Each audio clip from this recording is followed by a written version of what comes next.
How to view transaction history on Binance app. Hey everyone, welcome back to the channel. In today's video, I'll be showing you how you can find your Binance transaction history using the Binance app. So without further ado, let's get started. So first, open the Binance app and make sure that you're logged into your account. And once you have opened the app, simply tap on the asset icon shown in the bottom right corner of the screen.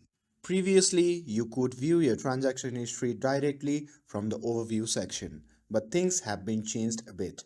Now, you can switch to Sport tab, and in this section, look at the top right corner and you will see a small clock icon. Tap on it and it will take you to your transaction history. Now here you can check all your transaction details including deposits, withdrawals, transfers and distributions for both crypto and fiat. And note that while you can view your history here, the Binance app doesn't allow you to generate a transaction statement directly. So if you need a statement, you will have to access Binance on the web browser. And that's it.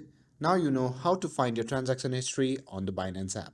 With this, if you found this video helpful, then don't forget to like, share and subscribe to get updated for more videos.